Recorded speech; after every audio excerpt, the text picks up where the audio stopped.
السلام علیکم ورحمۃ اللہ وبرکاتہ۔ ان الحمد للہ نحمده ونستعینه ونستغفره ونعوذ باللہ من شرور انفسنا ومن سیئات اعمالنا من يهده الله فلا مضل له ومن يضلل فلا هادي له واشهد ان لا اله الا الله وحده لا شريك له واشهد ان محمدا عبده ورسوله اما بعد فاعوذ بالله السميع العليم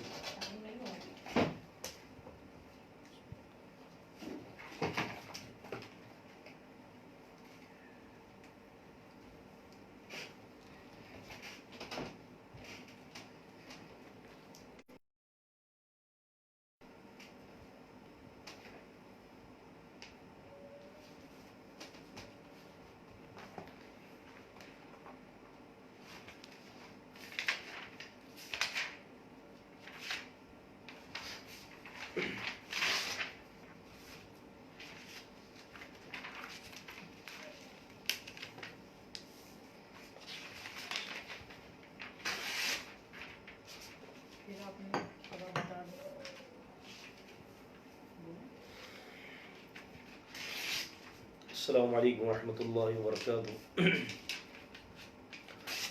الحمد للہ وحدہ والصلاة والسلام علی من لا نبی بعد اما بعد فاعوذ باللہ من الشیطان الرجیم بسم اللہ الرحمن الرحیم الحمد للہ رب العالمین الرحمن الرحیم مالک یوم الدین ایاک نعبد و ایاک نستعین اہدنا الصراط المستقیم صراط الذین انعمت علیہم غیر المغضوب علیہم ولا الضالین آمین۔ الحمد للہ الذي هدانا لهذا وما كنا لنهتدي لولا ان هدانا اللہ۔ محترم عزیزوں، عزیز طالب علم، السلام علیکم ورحمۃ اللہ وبرکاتہ۔ اللہ تعالیٰ کے فضل سے سورۃ البقرہ کی تفسیر کی یہ آج ہماری دوسری کلاس ہے۔ میں اللہ تعالیٰ سے دعا کرتا ہوں کہ اللہ تعالیٰ شرف قبولیت عطا فرمائیں اور آپ تمام بھائیوں اور جو بھی میری بہنیں ہیں، بھائی ہیں، جو بزرگ ہیں اس کلاس کے اندر شامل ہیں، اللہ پاک ہمیں دین کا فہم عطا فرما دیں۔ وعلیکم السلام ورحمۃ اللہ وبرکاتہ۔ بہت سارے ساتھی مجھے سلام کہہ رہے ہیں، اللہ تبارک و تعالیٰ سب پر رحمت نازل فرمائیں۔ تفسیر کو شروع کرنے سے پہلے عزیز دوستوں اور عزیز طالب علموں، ایک بات کی وضاحت کرنا ضروری سمجھتا ہوں کہ کل میں نے جو ہے دوران تفسیر پانی وغیرہ پیا تھا، تو بہت سارے ساتھیوں نے یہ کہا کہ میمن صاحب نے جو ہے اپنے الٹے ہاتھ سے پانی پیا ہے۔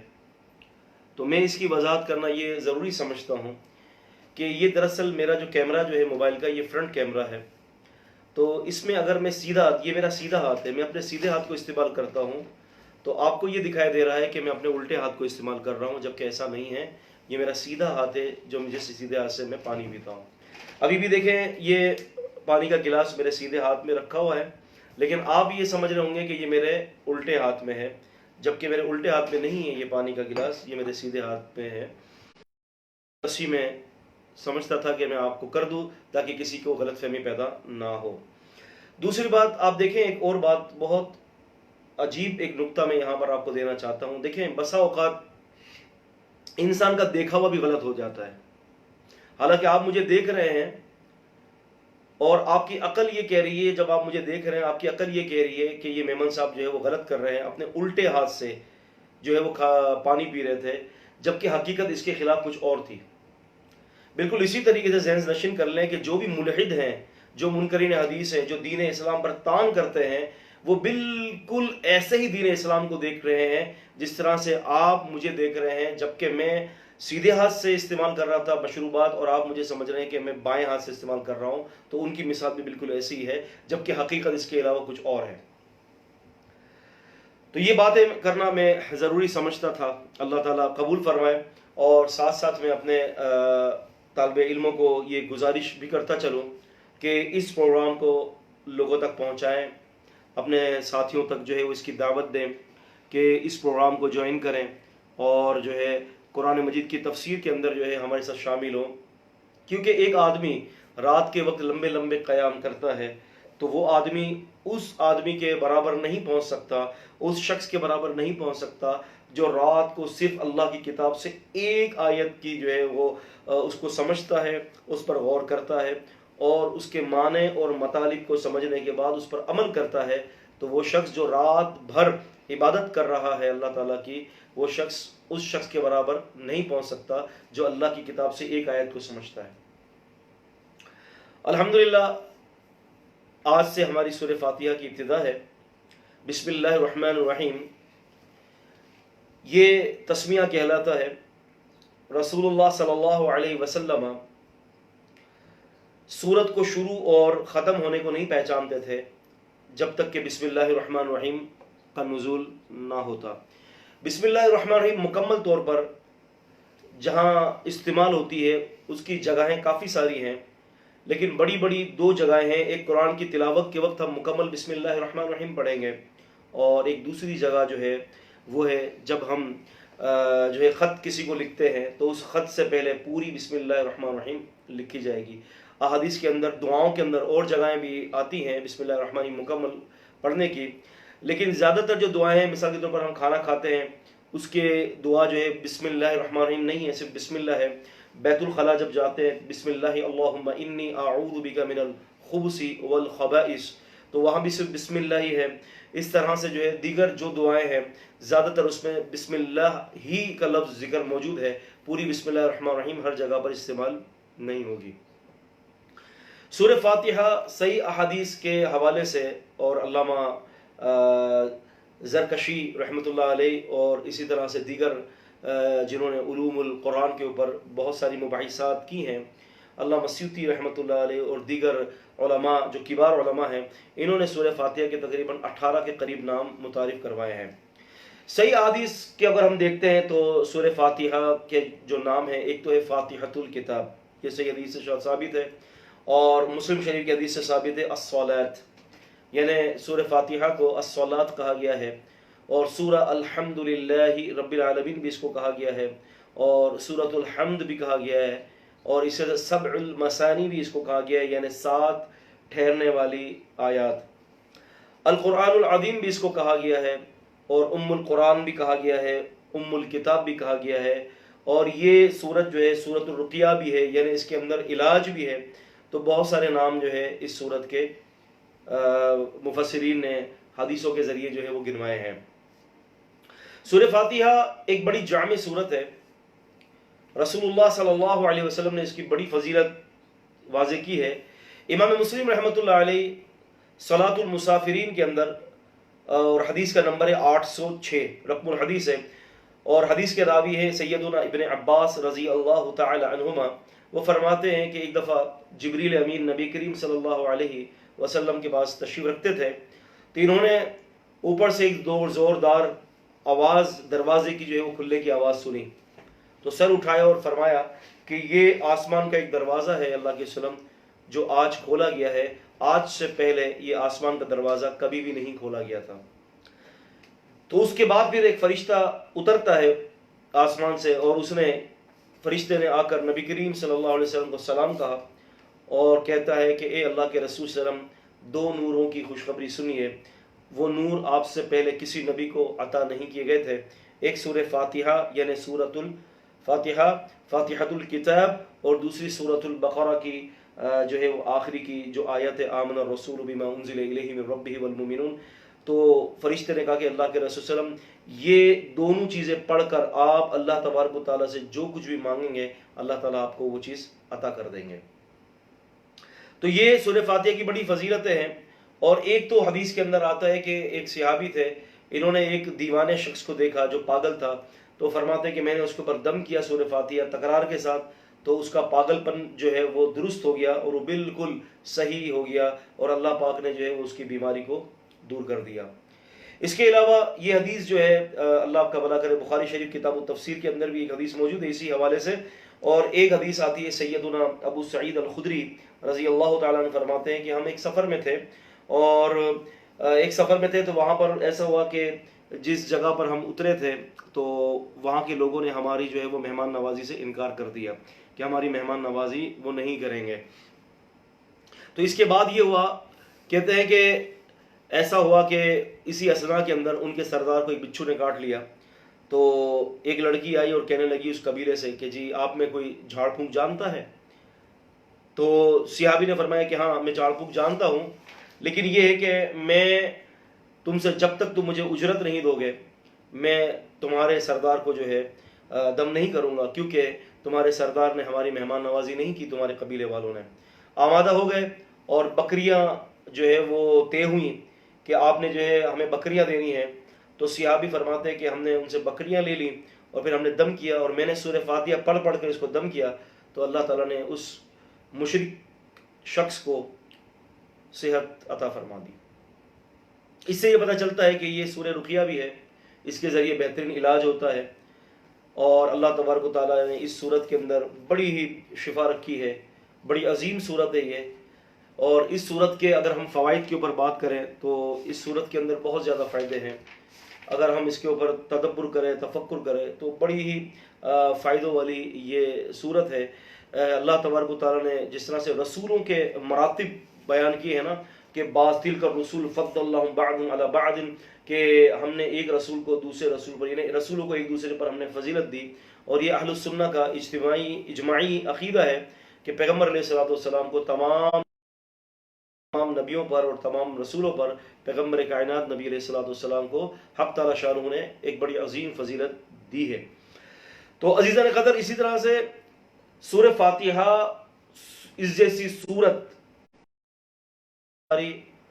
اور نہ ہی اس جیسی صورت جو ہے تورات میں اتاری جو یہ صورت اللہ پاک نے سورہ فاتحہ قرآن مجید کے اندر اتار دی ہے.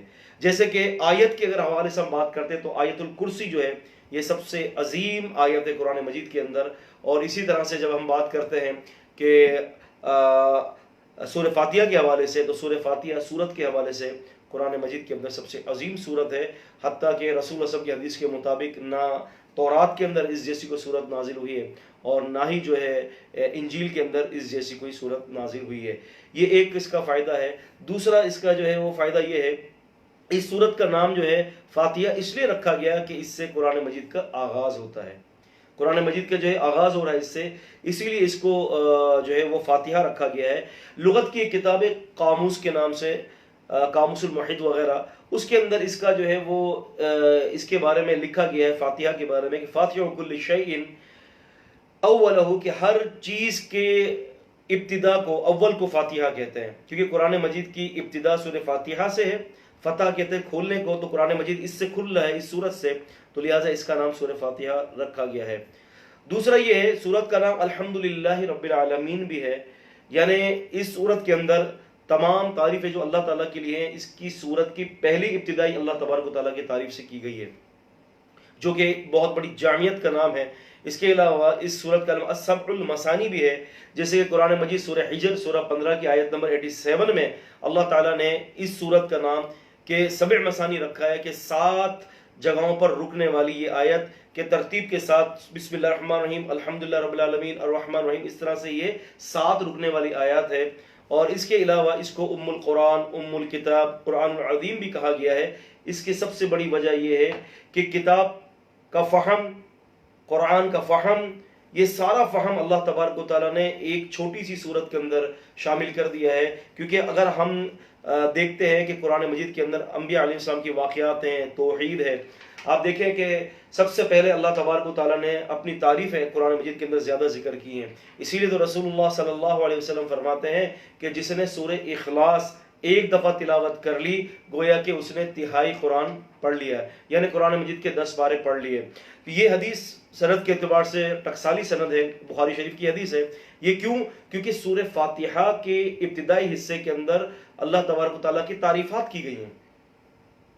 پھر سورہ فاتحہ کے اندر اللہ تبارک و تعالیٰ کی جو ہے عظمت کو اور اس کی کبریائی کا جو ہے اقرار بندہ کرتا ہے، اور پھر اس طرح سے اللہ تعالیٰ سے بندہ مانگتا ہے، دعائیں کرتا ہے، پھر اس میں انبیاء علیہ السلام کا ذکر ہے، صالحین کا، صدیقین کا ذکر اللہ تبارک و تعالیٰ نے اس کے اندر جو ہے وہ اجمالاً کیا ہے، اور پھر برباد کرنے والی قوموں کا ذکر کہ جن کو برباد کر دیا گیا ہے اس کا بھی اللہ تبارک و تعالیٰ نے یہاں پر ایک ذکر کیا ہے. تو لہٰذا اس کے بہت سارے عزیزان گرامی بہت سارے فائدے ہیں. جب ہم اس کے اوپر تدبر اور تفکر کرتے ہیں تو ہمیں بہت ساری چیزیں سامنے آتی ہیں. ایک اور فائدہ بھی ہے، اس سورت کا نام الصلاۃ رکھا گیا ہے. صلاۃ اس لیے رکھا گیا ہے کہ اس کو نماز کہا گیا ہے. اس سورت کو پیغمبر علیہ الصلوۃ والسلام فرماتے ہیں، یہ حدیث جو ہے صحیح بخاری کتاب الاذان کی حدیث ہے، اور حدیث کا نمبر 756 حدیث کا نمبر ہے. اور اسی طرح سے صحیح مسلم کے اندر حدیث نمبر جو ہے 394 ہے. عبادہ بن ثابت رضی اللہ عنہ حدیث کے راوی ہیں. پیغمبر علیہ السلام نے فرمایا، لا صلاۃ لمن لم یقرأ بفاتحۃ الکتاب، اس بندے کی نماز نہیں ہوتی جو بندہ نماز کے اندر جو ہے وہ سورہ فاتحہ نہیں پڑھتا. اسی لیے اس کو صلاۃ کہا گیا ہے، سورہ فاتحہ کا نام صلاۃ دیا گیا ہے. اس کے علاوہ سورہ فاتحہ کے اندر بہت زیادہ تفصیلی مباحثات ہیں. اس میں عقیدہ بھی ہے، اس میں منہج بھی ہے، اس میں دعا بھی ہے، اس میں صراط مستقیم کے جو ہے وہ طریق کی طرف اشارہ بھی ہے. اس میں جو ہے الضالین غیر المغضوب علیہم ولا الضالین، ضالین قوموں کا ذکر کی طرف اشارہ بھی ہے. وہ کون کون سی قومیں ہیں، کون گمراہ لوگ ہیں، کن پر غصہ ہوا. تو یہ ساری چیزیں اللہ تبارک و تعالیٰ نے یہاں پر ذکر کی ہیں. اسی لیے رسول اللہ صلی اللہ علیہ وسلم فرماتے ہیں کہ یقول اللہ عز وجل، اللہ تعالیٰ فرماتے ہیں کہ میں نے اس نماز کو قسمت الصلاۃ بینی و بین العبد، کہ میں نے اپنے اور اپنے بندوں کے درمیان، بین العبدی، اپنے اور اپنے بندوں کے درمیان اس صلاۃ کو تقسیم کر دیا ہے. صلاۃ سے مراد کیا ہے؟ یا سورہ فاتحہ ہے. سورہ فاتحہ کو میں نے تقسیم کر دیا. جب بندہ کہتا ہے الحمدللہ رب العالمین تو اللہ تعالیٰ کہتا ہے کہ بندے نے میری تعریف کی. اس طرح سے پوری سورہ فاتحہ پڑھتا ہے بندہ تو اللہ تبارک و تعالیٰ اس کی سورہ فاتحہ کا جواب دیتے ہیں. اب آپ اندازہ کر لیں کہ سورہ فاتحہ کا نمازوں کے اندر پڑھنا کتنا ضروری ہے. تو یہ تو سورہ فاتحہ کا مسئلہ تھا. اب ہم چلتے ہیں سورہ فاتحہ کی تفسیر کی طرف. فرمایا الحمدللہ رب العالمین. یہاں پر تمام کے لیے استعمال ہوگا. تمام، کے معنی تمام، حمد کے معنی تعریفیں ہیں، لی کے لیے یہاں پر ہوگا لیے واسطے. تمام تعریفیں واسطے ہیں اللہ تعالیٰ کے لیے. یہ اللہ رب العزت والجلال کا ذاتی نام ہے، اور بالکل اسی طرح سے الرحمن بھی اللہ تبارک و تعالیٰ کا ذاتی نام ہے. تو فرمایا الحمدللہ، تمام تعریفیں اللہ تعالیٰ کے لیے ہے. اس میں عموم ہے اس آیت کے اندر، اور اس کے اندر جو ہے وہ خصوص بھی ہے. الحمد عموم بھی ہے کیونکہ الحمد میں الف لام جو ہے وہ استغراق کے لیے یہاں پر عزیزان قدر استعمال ہو رہا ہے. اس کا مطلب ہے کہ تمام تعریفیں جو ہیں وہ للہ، اللہ تبارک و تعالیٰ کے لیے ہی زیبا ہیں. تعریف کرنے والا جب کوئی تعریف کرتا ہے تو حقیقی تعریف وہ اللہ تعالیٰ کی کرتا ہے. مثال کے طور پر میں کہتا ہوں کہ ماشاءاللہ یہ زمین اور آسمان کتنے اچھے ہیں، اللہ کی کتنی زبردست مخلوق ہے، تو آپ نے اللہ تعالیٰ کی تعریف کر دی. کیوں کہ زمین اور آسمان خود پیدا نہیں کیے گئے بلکہ اللہ تبارک و تعالیٰ نے اس کو پیدا کیا. تو آٹومیٹکلی جو ہے یہ تعریف جو ہے رب العزت والجلال کے لیے ہو جاتی ہے. تو فرمایا الحمدللہ، اس میں عموم بھی ہے، خصوص بھی ہے، اور اس میں الف لام جو ہے وہ استغراق کے لیے ہے، یعنی کہ تمام قسم کی تعریفیں اللہ تبارک و تعالیٰ کے لیے ہے. اور للہ، یہ جو دیکھ رہے ہیں آپ لام کے نیچے جو زیر ہے، آپ عزیزان گرامی آپ ذرا دیکھیں، اپنا مصحف کھولیں قرآن مجید کا. جتنے بھی بھائی اور طالب علم پڑھ رہے ہیں تو وہ اپنا مصحف کھولیں اور دیکھیں کہ یہاں للہ ہے، لام کے نیچے کیا ہے؟ زیر ہے. یہ لام کے نیچے جو زیر ہے یہ لی واسطے اللہ تعالیٰ کے لیے، یعنی اختصاص پیدا کر رہا ہے کہ یہ صرف ساری تعریفیں ہیں ہی اللہ کے لیے، اللہ تعالیٰ کے لیے زیب ہے. اور یہ تعریف ہے تو اللہ تعالیٰ خود قرآن مجید کے اندر اپنی خود بیان کر رہا ہے کہ اللہ تبارک و تعالیٰ کی تعریف زمین و آسمان میں ہے. وَإِن مِّن شَيْءٍ إِلَّا يُسَبِّحُ بِحَمْدِهِ، کوئی چیز ایسی نہیں ہے مگر وہ ساری کی ساری چیزیں، ساری مخلوقات، ساری چیزیں اللہ تعالیٰ کی تسبیح بیان کرتی ہیں. اسی لیے اللہ کے رسول کی ایک بڑی عظیم حدیث مجھے یاد آ گئی. امام عبد الرزاق رحمۃ اللہ علیہ نے مصنف کے اندر ذکر فرمایا، نہا رسول اللہ صلی اللہ علیہ وسلم ان قتل السبع، کہ رسول اللہ صلی اللہ علیہ وسلم نے مینڈک کو قتل کرنے سے منع فرمایا.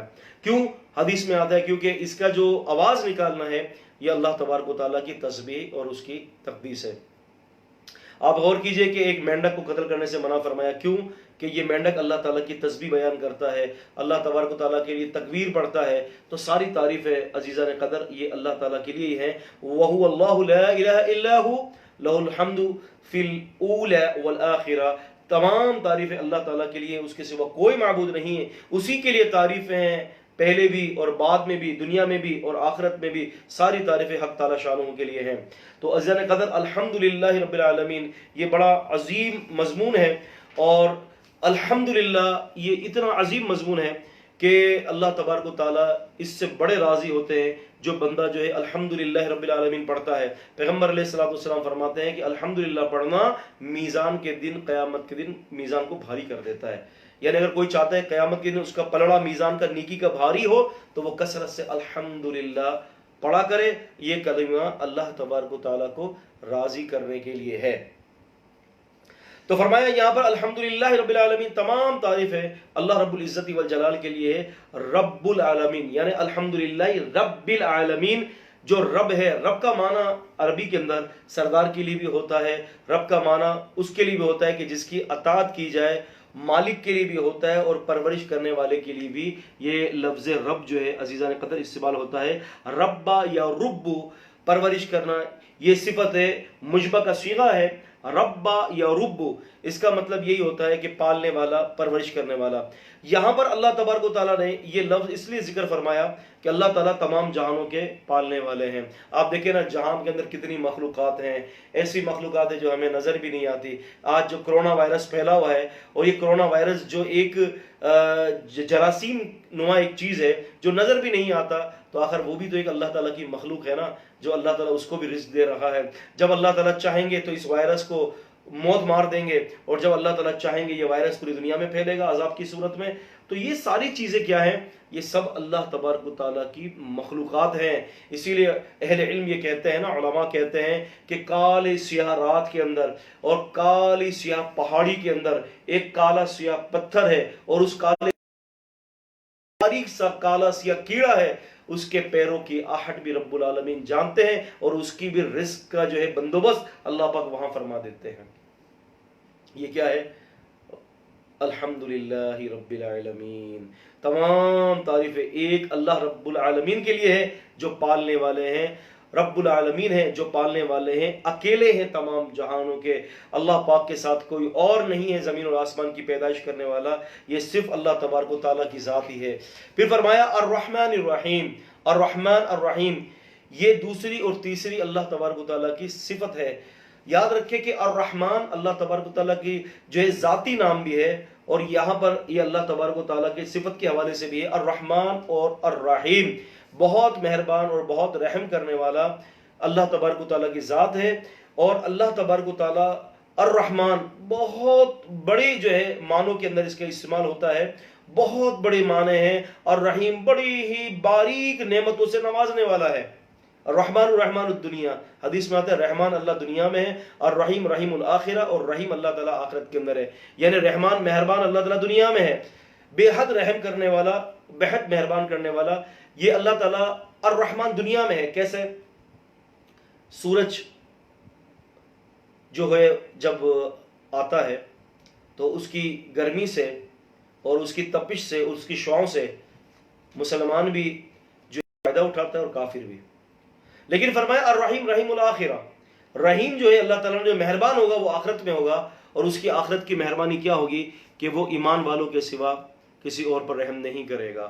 رسول اللہ صلی اللہ علیہ وسلم فرماتے ہیں، پیارے طالب علموں اس بات کو نوٹ کر لیں، اللہ تعالیٰ کی رحمت کا سوال ہو رہا ہے یہ، اس بات کو پیارے طالب علموں میں آپ لوگوں سے مخاطب ہوں، اس کو نوٹ کر لیں۔ اور ہماری کلاس میں اگر آج مثال کے طور پر ہمارے کل کی کلاس کے اندر تقریباً 500 کے قریب لوگوں نے دیکھا ہے، آپ مجھ سے وعدہ کیجئے اللہ کی رضا کے لیے، آج اگر ہم 500 ہیں تو کل انشاءاللہ تعالی ہم 1000 ہوں گے۔ اللہ کے لیے اس دعوت کو اور اس فہم کو آگے پہنچانے کے لیے آپ محمد حسین میمن کا ساتھ دیجئے، تاکہ یہ قرآن کا فہم امت تک پہنچ جائے۔ امت جو ہے آج عذاب کا شکار ہے، امت آج پریشان ہے۔ اللہ کی قسم اگر امت کا تعلق اللہ کی کتاب سے جڑ گیا تو امت کبھی بھی برباد نہیں ہوگی۔ امت کبھی برباد نہیں ہوگی. عزیزان قدر، امت برباد کیوں ہے؟ امت اسی لیے تو برباد ہے کہ وہ اللہ سے دور ہے. اللہ نے عذاب میں مبتلا کر دیا. اللہ کی کتاب کے ذریعے ہی اللہ کے عذاب کو دور کیا جا سکتا ہے. اس کی کتاب پر عمل کے ذریعے ہی، پیغمبر علیہ السلام کی تعلیمات کے ذریعے ہی اللہ تعالیٰ کے عذاب کو دور کیا جا سکتا ہے. تو یہ رحیم اللہ تعالیٰ کیوں ہے؟ عزیز طالب علموں، اس کو نوٹ کر لیں. رسول اللہ صلی اللہ علیہ وسلم فرماتے ہیں کہ اللہ تعالیٰ نے 100 رحمتیں پیدا فرمائی ہیں، اور ایک رحمت اللہ تعالیٰ نے دنیا کے اندر اتار دی ہے، اور اس رحمت کی وجہ سے سارے لوگ ایک دوسرے کے اوپر رحم کرتے ہیں. سارے انسان، سارے جانور، سارے چرند پرند مخلوقات اور سارے جنات، یہ سب اسی ایک رحمت کے سبب پر ایک دوسرے پر رحم کرتے ہیں. پیغمبر علیہ الصلوۃ والسلام فرماتے ہیں قیامت کے دن اللہ تعالیٰ اس ایک رحمت کو بھی اپنے پاس اٹھا لے گا. فرمایا اس ایک رحمت کو بھی اٹھا لیں گے اللہ تعالیٰ. اور پھر حدیث میں آتا ہے کہ جب 100 رحمتیں پوری ہو جائیں گی اللہ پاک کے پاس، تو اللہ پاک ان 100 رحمتوں سے ایمان والوں پر رحم فرمائیں گے. آپ اندازہ کریں میرے اللہ کی شفقت کا، اندازہ کریں کہ میرے اللہ کی شفقت کتنی بڑی شفقت ہے. تو فرمایا الرحمن الرحیم، بہت ہی رحم کرنے والا ہے اور بہت زیادہ جو ہے وہ مہربان ہے اللہ تبارک و تعالی، بہت زیادہ. فرمایا مالک یوم الدین، مالک ہے یوم دن، الدین بدلے کا، بدلے کے دن کا مالک ہے، قیامت کے دن کا مالک ہے، آخرت کے دن کا مالک ہے. اللہ تبارک و تعالیٰ قیامت کے دن کا مالک ہے. یہاں پر ایک سوال پیدا ہوتا ہے کہ کیا آج کے دن کا اللہ تعالیٰ مالک نہیں ہے؟ آپ اس سوال کے بارے میں سوچئے اور ذرا سامنے ہمارے کمنٹس کیجئے. میں دیکھ رہا ہوں آپ کے کمنٹس کو. آپ سارے ساتھی فوراً کمنٹس کیجئے کہ کیا اللہ تعالیٰ آج کے دن کا مالک نہیں ہے. ذرا اس کے بارے میں کمنٹس کر کے مجھے بتائیے کہ آپ کتنی توجہ سے میری یہ تفسیر سن رہے ہیں. جب تک کہ میں تھوڑا سا پانی پی لیتا ہوں. اور یاد رکھیے کہ میں یہ سیدھے ہاتھ سے پانی پی رہا ہوں. ابھی بھی آپ میرے بائیں ہاتھ کو ہی دیکھ رہے ہوں گے، لیکن یہ میرا سیدھا ہاتھ ہے. اجتنبوا کثیرا من الظن.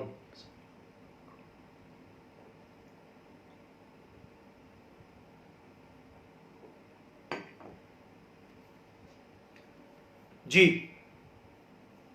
کیا اللہ تعالیٰ آج کے دن کا مالک نہیں ہے؟ جی ہاں، اللہ تعالیٰ آج کے دن کے مالک ہیں.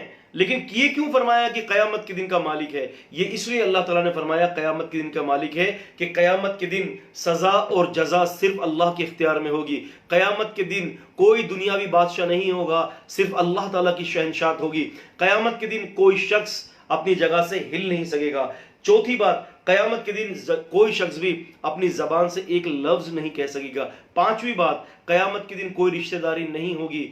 چھٹی بات، قیامت کے دن جو ہے کوئی نگاہ تک نہیں اٹھا سکتا. ساتویں بات، قیامت کے دن کوئی شخص اپنے اوپر عذاب کو دور نہیں کر سکتا. آٹھویں بات، قیامت کے دن کوئی اپنے اوپر جو ہے آسانی کو پیدا نہیں کر سکتا. نویں بات، اگر کوئی کسی کی سفارش کرنا چاہے گا تو وہ سفارش نہیں کر سکے گا. 10ویں بات، قیامت کے دن اللہ تعالیٰ غیظ و غضب میں ہوں گے. 11ویں بات، قیامت کے دن اللہ تبارک و تعالیٰ جلال میں ہوں گے. 12ویں بات، قیامت کے دن کسی شخص کا کوئی عمل اس کو فائدہ نہیں دے گا جب تک کہ اللہ نہ چاہے.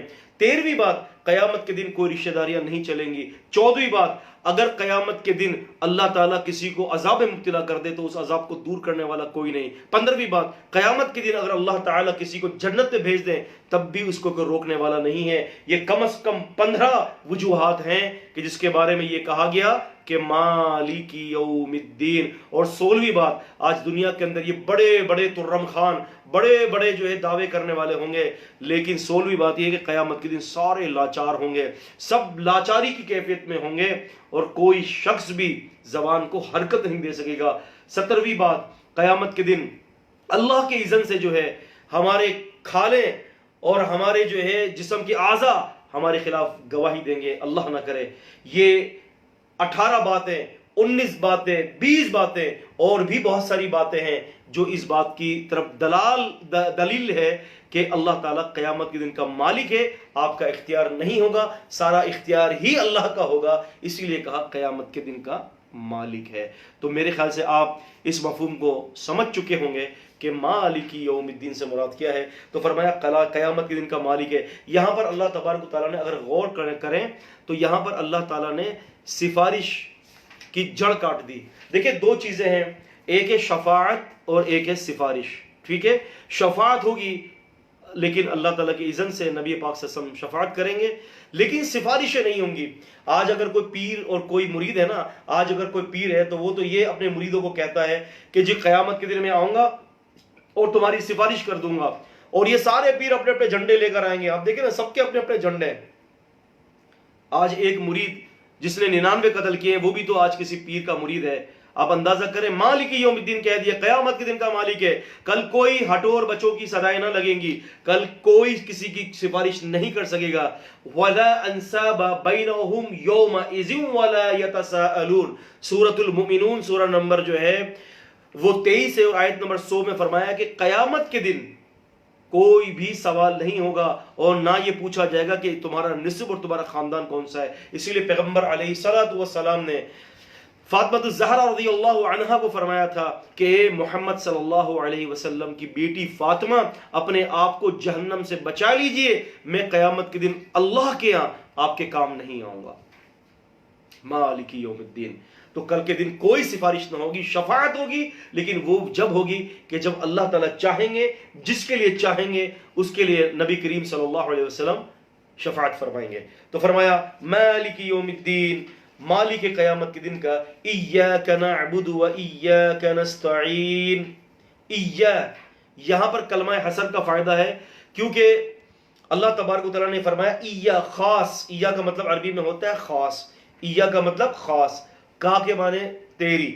جملہ فعلیہ جو ہوتا ہے فعل فاعل مفعول، یہاں پر اللہ تعالیٰ نے جملہ فعلیہ کو تبدیل کر لیا، تو اس لیے کہ یہاں پر کلمہ حسر کا فائدہ ہو رہا ہے۔ اور کلمہ حسر کیا ہے کہ ایا کا مطلب ہے ہی، خاص ہی، ایا کا، اے اللہ خاص آپ کی ہی، نعبد ہم عبادت کرتے ہیں، وا اور ایا کا خاص تیری، تجھ سے ہی، نستعین ہم مدد چاہتے ہیں۔ اب یہاں پر یہ دیکھ لیں کہ جو حضرات اللہ تعالیٰ کے علاوہ غیروں کو پکارنے کے قائل ہیں، تو وہ یہاں اس آیت کا کیا ترجمہ کریں گے، جبکہ یہاں پر کلمہ حسر پیدا کر کر اس بات کی طرف تردید کر دی کہ اللہ تبارک و تعالیٰ کے سوا تمہارا کوئی مشکل کشا نہیں ہے، اور اللہ تبارک و تعالیٰ کے علاوہ کسی کے لیے بھی تمہاری عبادت نہیں ہوگی۔ اگر عبادت ہوگی تو صرف اللہ وحدہ لا شریک کے لیے ہی ہوگی۔ تو فرمایا ایاک نعبد و ایاک نستعین، یہ ایاک نعبد و ایاک نستعین، یہ نستعین جو ہے یہ عون کے باب سے نکلا ہے، یعنی باب استعفال فعل مضارع جمع متکلم کا صیغہ ہے۔ یہ باب استعفال فعل مضارع اور جمع متکلم کا صیغہ ہے یہ، کہ ہم اللہ تعالیٰ آپ ہی سے مدد چاہتے ہیں۔ نستعین، عون، عون عربی میں کہتے ہیں مدد کو۔ الحمدللہ میں نے کتاب اللہ تعالیٰ کی توفیق سے بخاری شریف کی ابواب کی شرح کی ہے، الحمدللہ آپ ہمارے ایڈمن سے رابطہ کر کے وہ کتاب منگوا سکتے ہیں۔ اس کتاب کا نام ہے عون الباری فی مناسبت تراجم البخاری، یعنی عون الباری، مدد پیدا کرنے والے کی۔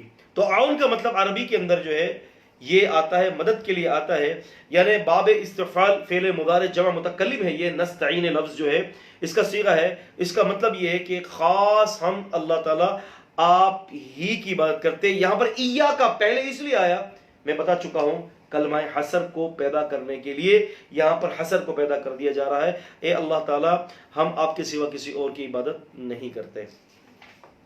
فرمایا ایاک نعبد و ایاک نستعین اہدنا الصراط المستقیم۔ اہدی، اہدی مطلب چلا، سجھا، دکھا، الصراط راستہ، نا یہاں جمع متکلم ہے، اے اللہ دکھا ہمیں، الصراط راستہ، المستقیم سیدھا، سیدھے راستے کی طرف اللہ پاک ہمیں راستہ بتا دیجئے۔ اللہم ارنا الحق حقا وارزقنا اتباعہ، اے اللہ آپ ہمیں حق راستہ بتائیے اور پھر اس پر چلنے کی بھی توفیق عطا فرمائیں۔ سارے دوست آمین کہہ دیں، سارے طالب علم آمین کہہ دیں، لکھ کر بھیجیں آمین۔ اور اللہم ارنا الباطل باطلا، اے اللہ ہمیں باطل سجا دے اور اس سے بچنے کا راستہ بھی ہمیں سجا دے۔ تو یہ بہت ضروری چیز ہے، اہدنا الصراط المستقیم، اے اللہ ہمیں سیدھے راستے کی ہدایت دے دے، کیونکہ ہدایت کا مسئلہ ایسا ہے میرے عزیز طالب علموں کہ کوئی اور دے نہیں سکتا۔ قرآن مجید نے فرمایا انک لا تہدی من احببت ولکن اللہ یہدی من یشاء۔ سورۃ القصص کے اندر اللہ تعالیٰ نے فرمایا، سورہ نمبر 28 ہے اور آیت نمبر جو ہے وہ 56 ہے، فرمایا کہ آپ اے نبی صلی اللہ علیہ وسلم جس کو ہدایت دینا چاہیں آپ اس کو ہدایت نہیں دے سکتے، لیکن اللہ تعالیٰ جس کو چاہے ہدایت دے دے۔ نبی پاک صلی اللہ علیہ وسلم اپنے چچا کی ہدایت کے در پہ تھے لیکن ہدایت نہیں دے سکے، آخری وقت تک ہدایت نصیب نہیں ہوئی۔ عبداللہ بن ابن ابی، اس طرح سے بہت سارے کافروں اور منافقوں کو نبی علیہ السلام یہ چاہتے تھے کہ ان کو ہدایت نصیب ہو جائے، لیکن ہدایت نصیب نہیں ہوئی، کیونکہ اللہ تعالیٰ کے اختیار میں ہدایت دینا، ہدایت دینا کسی اور کے اختیار میں نہیں ہے۔ نبی پاک صلی اللہ علیہ وسلم کے ذمے کیا تھا؟ یا ایھا الرسول بلغ ما انزل الیک، اے نبی صلی اللہ علیہ وسلم آپ پہنچا دیجئے جو اللہ تعالیٰ نے آپ کی طرف نازل کیا ہے۔ اطیعوا اللہ واطیعوا الرسول فإن تولیتم فإنما علی رسولنا البلاغ المبین، سورۃ تغابن کے اندر فرمایا کہ اطاعت کرو اللہ اور اس رسول کی، اور اگر تم پھر گئے تو یاد رکھنا ہمارے نبی کے ذمے صرف واضح پہنچانا ہے، ہمارا نبی تمہیں ہدایت نہیں دے سکتا، ہدایت تو اللہ تعالیٰ کے ذمے ہے، ہدایت رب العزت والجلال دیں گے، ہدایت اللہ کے سوا کسی اور کے اختیار میں نہیں ہے۔ تو فرمایا کہ اے نبی صلی اللہ علیہ وسلم یوں دعا کریں، اہدنا الصراط المستقیم، اے اللہ تعالیٰ ہمیں سیدھا راستہ نصیب فرما۔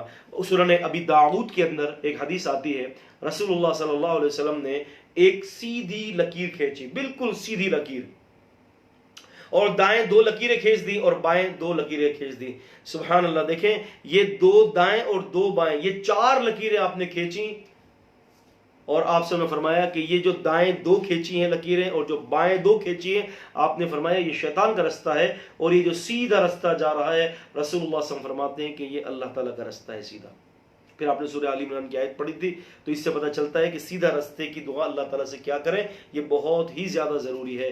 تو فرمایا اہدنا الصراط المستقیم، اے اللہ پاک ہمیں سیدھے رستے کی جو ہے وہ ہدایت دی دیجئے۔ قرآن مجید نے اس سیدھے رستے کی جو ہے وہ ایک اور جگہ پر اشارہ فرمایا ہے، قل اننی ہدانی ربی الی صراط مستقیم، اے نبی کہہ دیجئے کہ یقیناً میرے رب نے مجھے سیدھے رستے کی ہدایت دی ہے، دینا قیما ملت ابراہیم حنیفہ، یہ وہ دین ہے جو سیدنا ابراہیم علیہ السلام کا دین ہے، جو وما کان من المشرکین، جو مشرکوں میں سے نہیں تھے۔ قل ان صلاتي ونسکی، اے نبی کہہ دیجئے کہ میرا نماز پڑھنا، میری قربانی کرنا، ومحیای ومماتی، میرا زندہ اور میرا مرنا، میرا جینا بھی اور میرا مرنا بھی، للہ رب العالمین، اس ذات کے لیے جو اکیلا ہے پالنے پورے جہاں کا پالنے والا، لا شریک لہ، میں اس کا شریک نہیں ٹھہراتا، وبذالک امرت، اور مجھے اسی بات کا حکم دیا گیا ہے، وَأَنَا أَوَّلُ الْمُسْلِمِينَ، اور میں سب سے پہلا اللہ کا فرما بردار ہوں۔ سورہ انعام سورہ نمبر 6 کی آیت نمبر 161 سے لے کر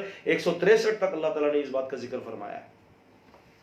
پھر فرمایا صراط الذین انعمت علیہم غیر المغضوب علیہم ولا الضالین، آمین۔ بندے نے دعا کی، دعا کو آگے بڑھا رہا ہے اور کہتا ہے کہ صراط الذین انعمت علیہم، اے میرے اللہ راستہ ان لوگوں کا دکھا کہ جس پر آپ نے انعامات کیے ہیں۔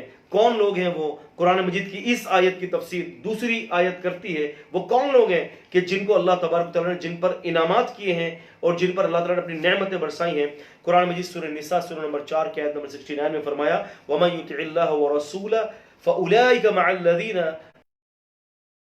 مِنَ النَّبِيِّينَ وَالصِّدِّيقِينَ وَالشُّهَدَاءِ وَالصَّالِحِينَ، فرمایا کہ جو اللہ اور اس رسول کی اطاعت کرے گا تو بس وہ لوگ ان لوگوں کے ساتھ ہوں گے جن پر اللہ نے انعامات کیے، نبیوں پر، نبیوں میں سے صدیق، شہداء اور صالحین، یہ لوگ ان کے ساتھ ہوں گے۔ یہ کتنے خوش نصیب لوگ ہیں۔ اگر کوئی شخص ہدایت مانگتا ہے تو اللہ کے نزدیک ہدایت یافتہ یہ لوگ ہیں۔ فرمایا غیر المغضوب علیہم ولا الضالین، آمین۔ مغضوب علیہم، رسول اللہ صلی اللہ علیہ وسلم نے یہود کو قرار دیا کہ جس پر اللہ تعالیٰ غصے ہوئے ہیں، غیظ و غضب اللہ نے جس پر نازل کیا، فرمایا کہ یہ یہود ہیں۔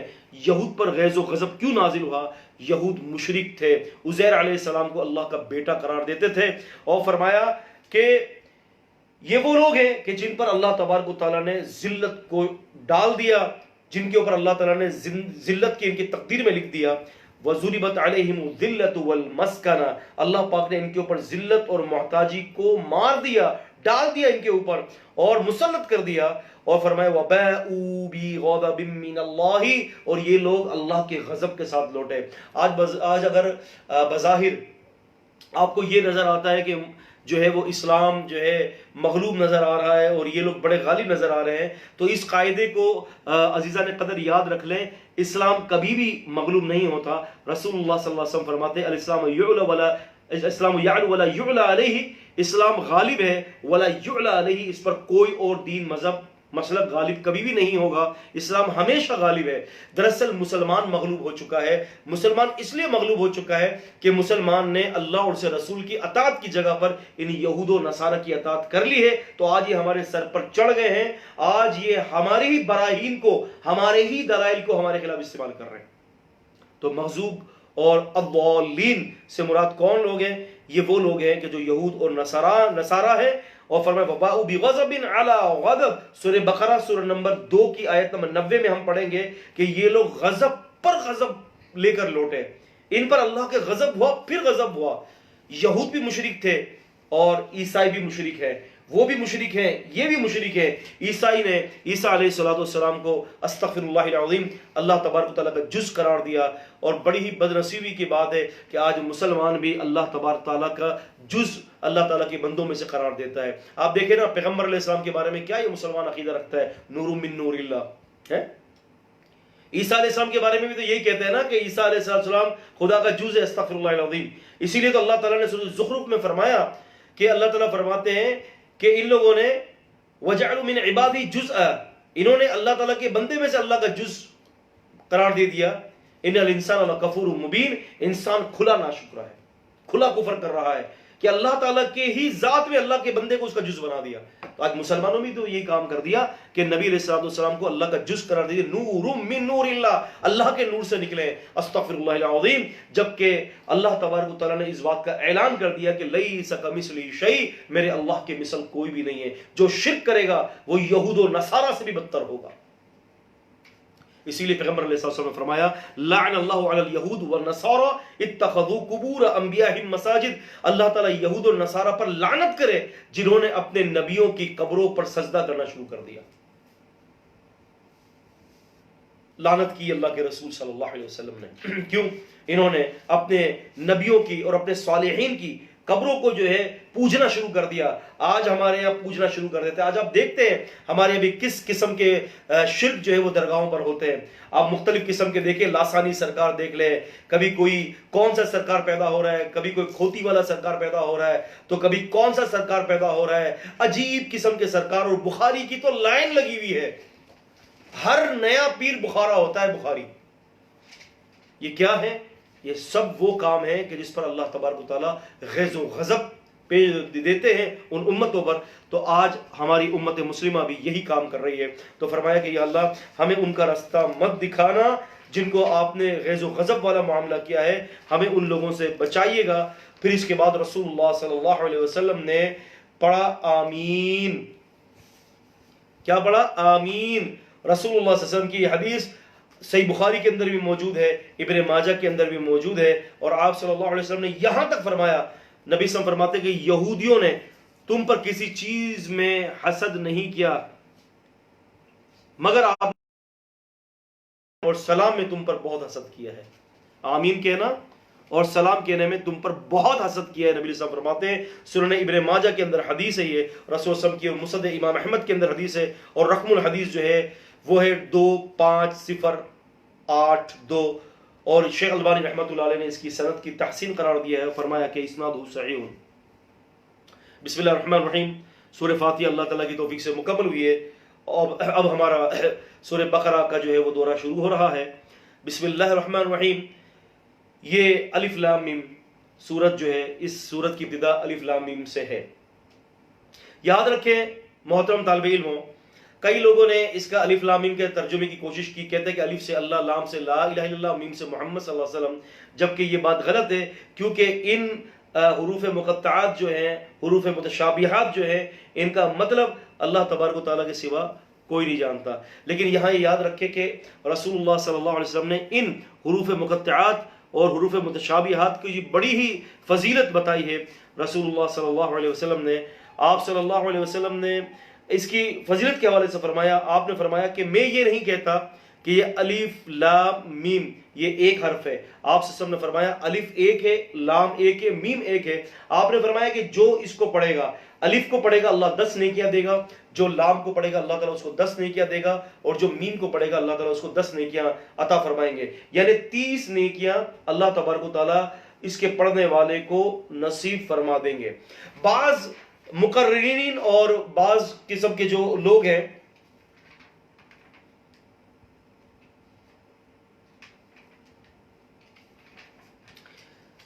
اس قسم کے جو معاملات ہے کہ آج کے دور کے اندر بہت سارے لوگوں کا یہ بھی کہنا ہے کہ جو خطیب ہیں ہمارے یا اس قسم کے جو داعی ہیں جو دین اسلام کے، اللہ تعالیٰ ان سب پر رحمت نازل فرمائے، ان کا یہ کہنا ہے کہ جی جناب علی یہ الف لام میم پڑھنے سے جو ہے وہ 10 نیکیاں اس طرح سے نہیں ملیں گی جب تک کہ آپ اس کو سمجھیں گے نہیں. آپ اس کو سمجھیں گے نہیں. آپ کو میں ایک بات بتاتا چلوں یہاں پر دیکھیں، سمجھنا قرآن مجید کو فرض ہے، لیکن یہ قرآن مجید کا یہ اعزاز ہے جو اللہ تعالیٰ نے دیا ہے کہ جو کوئی بغیر سمجھ کے بھی اس کی تلاوت کرے گا تب بھی وہ شخص اس کتاب سے اجر سے خالی نہیں جائے گا. اور میں بتاؤں آپ کو ایک بات یہاں پر پوائنٹ ٹو بی نوٹڈ، جو لوگ کہتے ہیں کہ جی اس کے الف لام میم پر اجر نہیں ملے گا جب تک اس پر غور نہ کریں، تو بات یہ کہ الف لام میم کے لفظ پر تو غور کرنے سے ہی منع کر دیا ہے. اس پر تو آپ غور کر ہی نہیں سکتے، کیونکہ اس کا تو مطلب وَمَا يَعْلَمُ التَّاوِيلُهُ إِلَّا اللَّهُ وَالرَّاسِخُونَ فِي الْعِلْمِ يَقُولُونَ آمَنَّا بِهِ كُلٌّ مِّنْ عِندِ رَبِّنَا وَمَا يَذَّكَّرُ إِلَّا أُولُو الْأَلْبَابِ. سورہ آل عمران سورہ نمبر 3 کی آیت نمبر 7 میں فرمایا جا رہا ہے کہ یہ جو الف لام میم ہے ان کا مطلب، ان آیتوں کا مطلب یا متشابہات جو آیات ہیں ان کا مطلب ایک اللہ کے سوا کوئی نہیں جانتا. وَمَا يَعْلَمُ التَّاوِيلُهُ إِلَّا اللَّهُ، ان کا تعویل، ان کا معنی، ان کا مطالب اللہ کے سوا کوئی نہیں جانتا. تو پھر غور کرنا چاہیے معنی وارید. تو پتہ چلا کہ اس کے صرف پڑھنے سے ہی آپ 10 نیکیاں ملتی ہیں. ہاں ہم یہ ضرور کہہ سکتے ہیں کہ قرآن مجید کی اصل چاشنی اور قرآن مجید کی شیرینی اور قرآن مجید کا اس کے فہم کے اندر وابستہ ہے، لیکن اگر کوئی شخص بغیر سمجھے بھی قرآن مجید کو پڑھے گا تو اللہ تعالیٰ کی اس کتاب سے وہ اجر سے کبھی بھی خالی نہیں جائے گا. اس کے علاوہ میں بات کو آگے بڑھانے سے پہلے کچھ سوالات کے جوابات بھی دیتا چلوں. کچھ سوالات آئے ہیں، ساتھیوں نے لکھے ہیں الحمدللہ. وہ یہ ہے کہ اہدنا الصراط المستقیم کسے کہتے ہیں؟ صراط مستقیم کیا ہے؟ صراط مستقیم ابھی میں نے بتایا کہ صراط مستقیم نام ہے قرآن و سنت کا.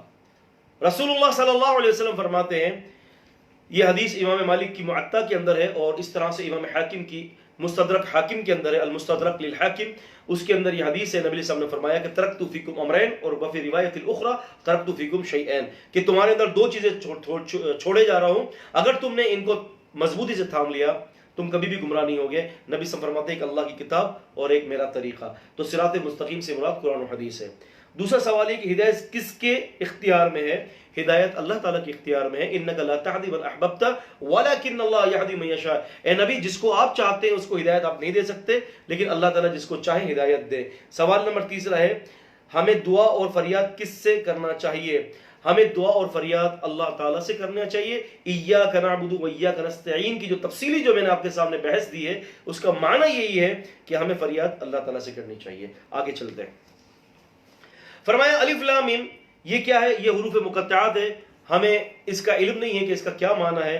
اللہ کے رسول صلی اللہ علیہ وسلم نے منع کیا ہے ان آیتوں پر غور و فکر کرنے سے، بلکہ آپ صلی اللہ علیہ وسلم نے صرف اس کو پڑھنے کے بعد آگے بڑھنے کا حکم دیا ہے، اور آپ نے منع کیا ہے کہ اس کا مطلب اللہ کے سوا کوئی نہیں جانتا، لہذا اس پر غور و فکر کرنا، تدبر کرنا اور غلط اس کے معنی ایجاد کرنا یہ دراصل قرآن فہمی نہیں ہے، بلکہ قرآن فہمی کے نام پر جو ہے یہ گمراہی ہے. اس سے ہمیں بچنا چاہیے. سورۃ البقرہ کی بڑی فضیلتیں ہیں. رسول اللہ صلی اللہ علیہ وسلم نے اس کی بڑی فضیلت ارشاد فرمائی ہے کہ جس گھر میں سورۃ البقرہ پڑھی جائے گی، رسول اللہ صلی اللہ علیہ وسلم فرماتے ہیں کہ آپ نے فرمایا کہ اپنے گھروں کو مقبرہ مت بناؤ.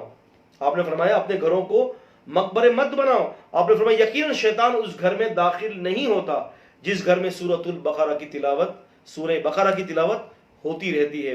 یہ حدیث امام ترمذی رحمۃ اللہ علیہ نے سنن ترمذی کے اندر فضائل القرآن باب ما جاء فی سورۃ البقرہ کے اندر ذکر فرمایا ہے، اور حدیث کا نمبر ہے 2877 ہے، اور اس کی سند جو ہے وہ صحیح ہے، اور شیخ البانی رحمۃ اللہ علیہ نے اس کو صحیح سند کے ساتھ ذکر کیا ہے اپنی کتاب الصحیحہ کے اندر۔ تو یہ سورہ بقرہ کی بڑی فضیلت ہے اور یہ بڑی عظیم صورت ہے، اس کے اوپر غور کرنا چاہیے۔ اور میں نے آپ کو کل کی کلاس کے اندر میں نے آپ سے یہ کہا تھا کہ سیدنا جو ہے ابن عمر تھے، سیدنا عبداللہ بن عمر رضی اللہ عنہ نے نبی علیہ السلام سے 8 سال کے اندر سورہ بقرہ سیکھی تھی۔ کتنے سال میں؟ 8 سال میں۔ ایک آیت لیتے، پڑھتے، اس کو پڑھنے کے بعد اس کے اوپر غور کرتے، غور کرنے کے بعد اس کو سمجھتے، سمجھنے کے بعد اس کے اوپر عمل کرتے، پھر عمل کرنے کے بعد پھر دوسری آیت لیتے۔ سبحان اللہ، کتنا عظیم منہج ہے، اندازہ کریں آپ۔ تو فرمایا کہ یہ الف لام میم ہے۔ الف لام میم جو ہے یہ سورہ فاتحہ کے بعد یہ پہلی آیت ہے سورۃ البقرہ کی، اس کا مطلب نہیں پتا۔ اور یاد رکھیں کہ یہ جو آیتیں ہیں نا حروف مقطعات، یہ ہمیشہ سورت کی شروع میں ہوں گی، سورت کے درمیان میں نہیں ہوں گی اور سورت کے کبھی آخر میں نہیں ہوں گی، ہمیشہ سورت کے شروع میں ہوں گی۔ الف لام میم، الف لام را، یاسین، طہ۔ اور بعض لوگ تو یاسین اور طہ کے بارے میں یہ کہتے ہیں کہ یہ نبی پاک صلی اللہ علیہ وسلم کے نام ہے، جبکہ غلط ہے، اللہ کے رسول صلی اللہ علیہ وسلم کے یہ نام نہیں ہے یاسین اور طہ۔ اس کے بارے میں کوئی صریح روایات نہیں آتی، صرف علامہ ہندی رحمۃ اللہ علیہ نے اپنی کتاب کے اندر کنز العمال فی سنن الاقوال والافعال کے اندر ذکر فرمایا، جبکہ ان کی سند کے اندر بھی شبہ ہے۔ تو فرمایا کہ یہ الف لام میم، یہ صورتیں حروف، یہ وہ حروف ہیں کہ جو مقطعات کہلاتے ہیں اور الگ الگ پڑھے جاتے ہیں۔ الف لام میم، یہ اس کا طریقہ ہے۔ الف لام، ایسا نہیں ہے الف لام میم، الف لام میم۔ علماء نے اس کے حوالے سے ایک باریک بات کہی ہے، حتمی اس کا ترجمہ نہیں بتایا لیکن ایک حکمت بتائی ہے کہ آپ یہ دیکھیں گے کہ جہاں بھی حروف مقطعات ذکر ہو جاتے ہیں نا، الف لام میم، وہاں تو یا آخرت کا ذکر ہوگا یا کوئی قرآن کے معجزے کا ذکر ہوگا یا تقریباً وحی کا ذکر ہوگا۔ تو اہل علم یہ کہتے ہیں، علماء یہ کہتے ہیں کہ اس سے یہ پتہ چلتا ہے کہ اللہ تبارک و تعالیٰ یہ اس بات کی سمجھ لوگوں کو دینا چاہ رہے ہیں کہ دیکھو انہی حروف سے یہ قرآن لکھا گیا ہے، اگر تمہارے اندر قوت ہے تو تم بھی ان حروف سے اس وحی کی طرح کوئی ایک حرف یا کوئی ایک صورت بنا کر دے دو۔ وَإِن كُنتُم فِي رَيْبٍ مِّمَّا نَزَّلْنَا عَلَىٰ عَبْدِنَا فَأْتُوا بِسُورَةٍ مِّن مِّثْلِهِ وَادْعُوا شُهَدَاءَكُم مِّن دُونِ اللَّهِ إِن كُنتُم صَادِقِينَ وَإِن لَّمْ تَفْعَلُوا وَلَن تَفْعَلُوا فَاتَّقُوا النَّارَ الَّتِي وَقُودُهَا النَّاسُ وَالْحِجَارَةُ وَأُعِدَّتْ لِلْكَافِرِينَ۔ سورۃ البقرہ سورہ نمبر 2 کی آیت نمبر 23 اور 24 میں فرمایا کہ اگر تم شک میں ہو جو ہم نے اپنے بندے پر نازل کیا یہ قرآن نبی کریم صلی اللہ علیہ وسلم پر، تو پھر لے آؤ اس جیسی کوئی ایک صورت اور اللہ تعالیٰ کو چھوڑ کر سارے اپنے حمایتوں کو جمع کر لو۔ نہیں نہیں نہیں، تم نہیں کر سکتے، ایسا کبھی بھی نہیں کر سکتے۔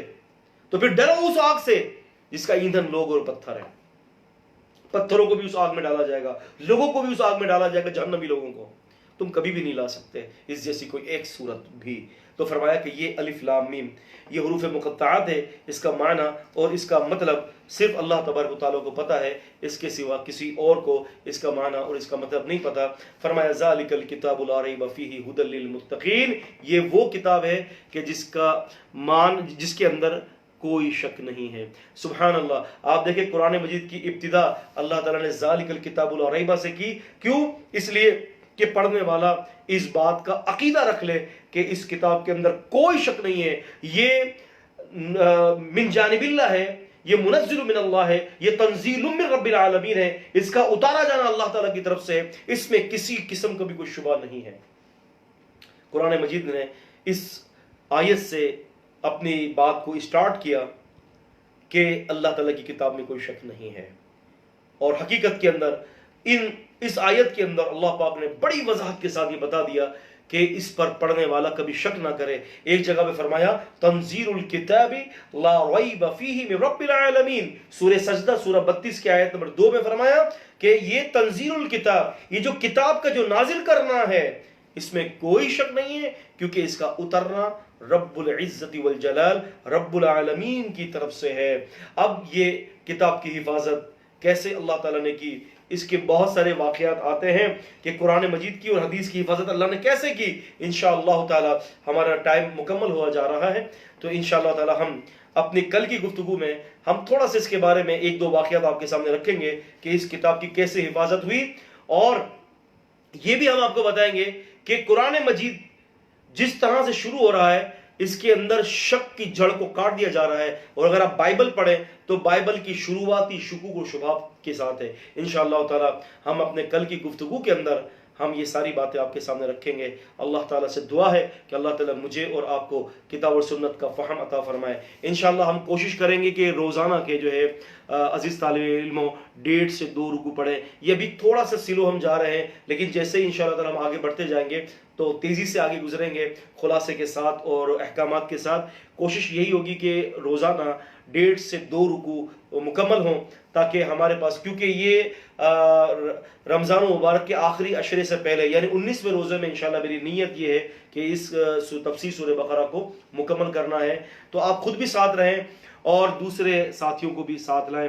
میں آپ سے یہ گزارش کرتا ہوں کہ آپ اپنے دوسرے ساتھیوں کو اس کے اندر شمولیت اختیار کروائیں، لوگوں کو پیغام دیں، گھر گھر جائیں کہ جی سورہ بقرہ کی جو ہے وہ تفسیر چل رہی ہے، آؤ ہم قرآن سنتے ہیں۔ سب سے بہتر شخص وہ ہے اس دنیا کے اندر جو اللہ کا قرآن سمجھتا ہے، اللہ کا دین سمجھتا ہے، اللہ کی کتاب کو سمجھتا ہے، یہ سب سے بہترین شخص ہے وہ۔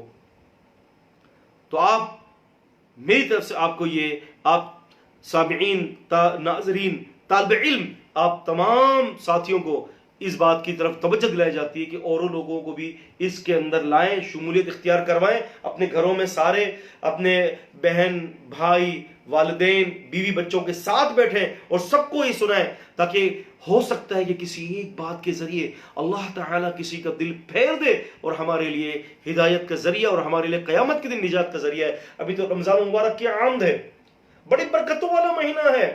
آئیے اس میں ہم قرآن سمجھتے ہیں، آئیے ہم اللہ کے دین کو سمجھتے ہیں۔ اس پیغام کو لوگوں کے ساتھ آپ شیئر کریں، اپنے اپنے گروپس میں ڈالیں میرے اس تفسیر کو، تاکہ میرے لیے صدقہ جاریہ ہو جائے اور آپ کے لیے بھی صدقہ جاریہ ہو جائے۔ آج اگر آپ مثال کے طور پر 500 کی تعداد میں ہیں تو انشاءاللہ ہر ایک طالب علم کسی ایک ساتھی کو انشاءاللہ تعالی یہاں پر لائے گا اور یہ درس سنائے گا اور تفسیر میں شامل ہوگا۔ انشاءاللہ کل 1000 ہونے چاہیے۔ اللہ تعالیٰ سے دعا کرتے ہیں کہ اللہ تعالیٰ ہماری اس ناقص سی کوشش کو اپنی بارگاہ میں قبول فرمائے۔ السلام علیکم ورحمۃ اللہ وبرکاتہ۔